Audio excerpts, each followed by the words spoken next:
¿Qué es el principio de máxima transparencia? Nosotros, sobre todo en América Latina, estamos acostumbrados al valor simbólico de las leyes, pero también conocemos una máxima que dice: echa la ley, echa la trampa.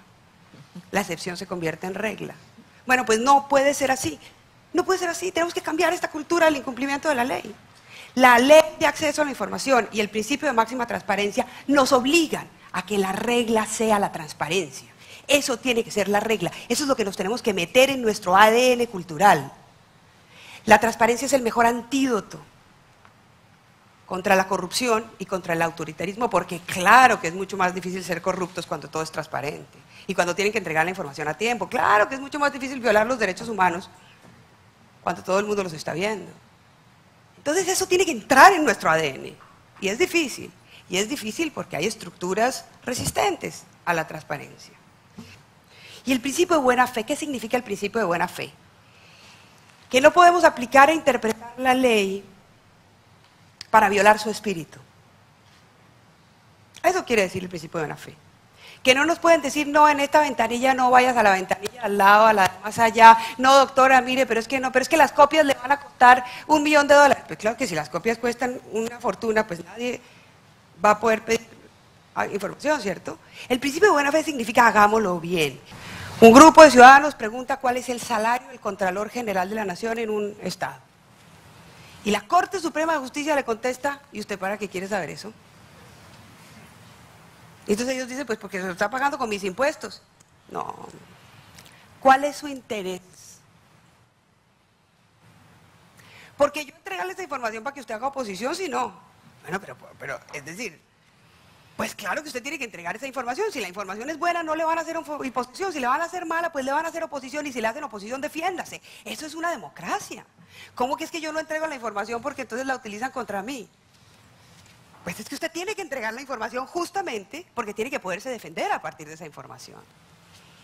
Entonces es un derecho de todas las personas, y no se puede pedir un interés, porque el interés, basta con habitar ese territorio para tener un interés sobre cómo se gasta el dinero, sobre cómo se ejercen las funciones públicas, sobre cómo se cumplen esas tareas que el Estado tiene.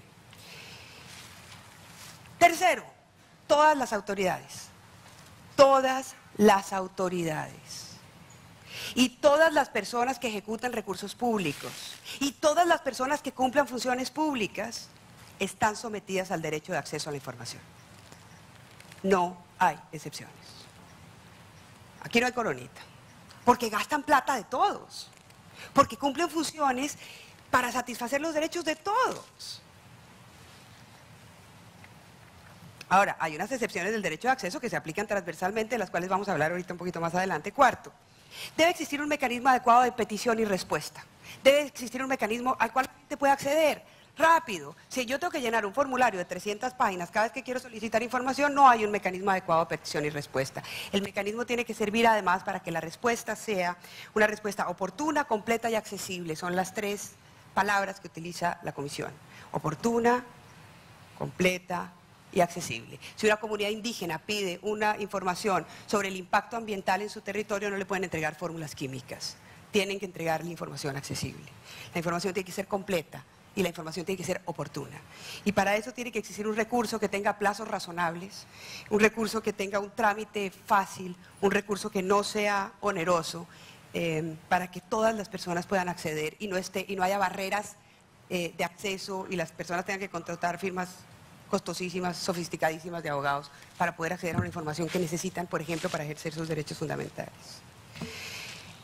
Aparte de ese recurso que debe existir, el quinto, digamos, contenido importante es que debe existir la forma de controvertir la respuesta de la administración. O sea, una cosa es el recurso que yo tengo para que la administración me responda, ¿no?, que se llama distinto en cada uno de los estados, una solicitud, el derecho que yo tengo a formular esa solicitud, y otra cosa es que si la administración me contesta negativamente, yo pueda acudir a un recurso que sea idóneo, a un recurso que sea eficiente, a un recurso que sea rápido. Si yo no tengo un recurso idóneo, eficiente y rápido, pues no tengo derecho de acceso a la información. Todo lo demás puede ser muy bonito, Todo lo demás puede ser precioso, la ley, la norma, el contenido, las excepciones, que mire que la relatora vino, que nos dijo, todo lo demás puede ser maravilloso. Pero si no hay un recurso efectivo, una garantía que asegure que ese derecho va a ser satisfecho de manera pronta y oportuna, no se está cumpliendo con la obligación de proteger el derecho de acceso a la información. 5 minutos. Número 6. La Convención Americana de Derechos Humanos establece que todas las personas tienen derecho a un recurso judicial para proteger sus derechos fundamentales. Entonces, aparte de ese recurso, yo primero le pido a la administración me dice que no, yo tengo que tener un primer recurso ágil, rápido, efectivo. Y si me insisten en la negativa, según la Convención Americana, yo tengo que tener un recurso judicial frente a esa segunda negativa. Pero ¿quién lo tiene? El sujeto al que se le vio negado el derecho, no la autoridad a la que le obligan a entregar la información. Es una gran discusión en México, pero hasta ahora creo que vamos ganando. 7. Otra obligación que surge del derecho de acceso a la información, además de la que exista un recurso efectivo, idóneo, rápido para que la información sea entregada de manera esa individual, hay una segunda obligación que se deriva del derecho de acceso a la información, que es la obligación de transparencia activa. De ahí se deriva como proyectos de lo que se ha llamado Open Government, el gobierno abierto, las páginas web con contenidos de lo que hacen, todo eso es la obligación de transparencia activa. Ya no responder, sino publicar proactivamente todo, o todo lo relevante, digamos. Noveno punto clave, los límites.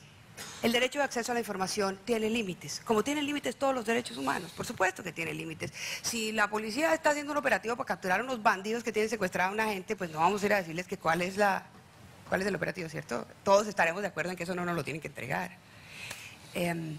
Si el organismo de salud pública captura unos datos sobre las personas que tienen VIH-Sida, por supuesto que esa información no la pueden entregar. Es una información delicadísima, reservadísima, esa información no puede circular. Hay una información que tiene que ver con datos personales, con los derechos de las personas, y hay otra que tiene que ver con la gestión pública, que puede ser reservada, con la defensa de la seguridad nacional, del orden público. Pero no está a discreción del Estado reservar, o si no volvemos a caer en la historia de que todo está divino, pero las excepciones son de tal magnitud que no hay derecho de acceso a la información. El artículo 13.2 de la Convención Americana sobre Derechos Humanos es muy claro. ¿Ustedes quieren establecer una excepción del derecho de acceso a la información? Yo no sé qué micrófono.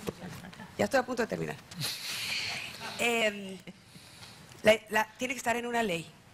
No puede ser que cada vez que a alguien se le ocurra una excepción saque un decreto, una resolución, un acuerdo. Eso tiene que estar en una ley. ¿Por qué? Porque es un límite de los derechos humanos. Y los límites de los derechos humanos los define el Congreso, o el Senado, o la Asamblea, o como se llama en cada país. Después de una deliberación pública, en donde están representadas las distintas visiones de la sociedad. Y ahí dicen, mire, estas son las excepciones. Bueno, está en una ley. Y la ley tiene que ser precisa. Y la ley tiene que ser clara. Y la ley tiene que perseguir objetivos legítimos. Por ejemplo, la reserva de la información para proteger la honra y la dignidad de un funcionario público es un objetivo ilegítimo. Si ese funcionario tiene que decir mentiras o mantenerse en secreto para proteger su honra, su dignidad, hay que preguntarse qué es lo que está pasando con esa honra ¿cierto? Uno defiende su honra en el debate, diciendo, mire, esto es lo que yo he hecho y mis hechos me defienden. Pues si uno tiene que mentir como funcionario público, entonces la ley tiene que perseguir una finalidad legítima. Por ejemplo, proteger datos personales porque afectan la intimidad de terceras personas. Y aparte tiene que ser proporcionada a esa finalidad legítima. Estoy utilizando un lenguaje, yo me excuso con los que no son abogados, estoy utilizando un lenguaje muy técnico jurídico, que es el principio de proporcionalidad, que es el que usa la Corte y la Comisión para evaluar si una determinada limitación es adecuada a la Comisión. Aquí le estoy hablando sobre todo a mis colegas jueces y magistrados y abogados. La excepción tiene que estar limitada. No puede ser que para proteger datos personales se prohíbe entregar cualquier tipo de información. Eso es totalmente desproporcionado. Usted va a proteger un dato personal, diga cuál es el dato personal que está protegido, pero no someta toda la información pública a reserva. estoy poniendo un ejemplo, por supuesto, exagerado, que muestra el principio de proporcionalidad. Y en esas excepciones, y ya estoy a punto de terminar, Guido, hay que probar el daño. Si no basta con que el Estado diga, si yo no le puedo entregar eso porque eso está reservado. Tiene que dar una prueba del daño, y en eso el IFAI es realmente bueno, y la doctora Jacqueline, digamos, ha hecho unas decisiones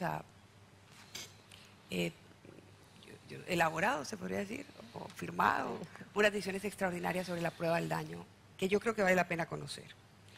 Por eso es importante que la gente que administra esto sea gente que sepa del tema, que sea gente experta, ¿no? Que sea gente que conozca esta problemática. Termino con dos cosas que son de actualidad, porque tienen que ver con los últimos casos de revelaciones de información reservada en algunos países. Las sanciones deben imponerse proporcionadamente y con debido proceso a las personas que están sometidas al deber de reserva, que son los funcionarios, cuando revelan una información que no pueden revelar. Eso es legítimo. Usted reveló esa información con esa lista de personas con VIH-Sida, no podía hacerlo, debe haber una sanción proporcionada. Pero lo que hemos dicho, y particularmente lo dijimos el relator de Naciones Unidas y yo en una declaración que hicimos hace un par de meses, no se vale sancionar a personas que han hecho denuncias, a funcionarios que han hecho denuncias sobre violaciones de derechos humanos. No se vale sancionar a funcionarios que han hecho denuncias de corrupción. Revelaron información reservada, es cierto, pero esa información era una información fundamental para poder hacer un debate, para poder controlar al Estado en materias, por ejemplo, como corrupción y derechos humanos. Esas personas ahí deben estar exceptuadas de sanción. Y finalmente, no se vale sancionar a los medios de comunicación, a los defensores de derechos humanos, o a los usuarios de las redes sociales, que utilizan esa información reservada para hacer un debate público de interés nacional. El Estado puede sancionar legítimamente al funcionario que tenía el deber de reserva y filtró la información. La sanción debe ser proporcionada. Pero si la información se filtra y la publica un medio de comunicación, el mero hecho de la publicación no puede estar sancionado.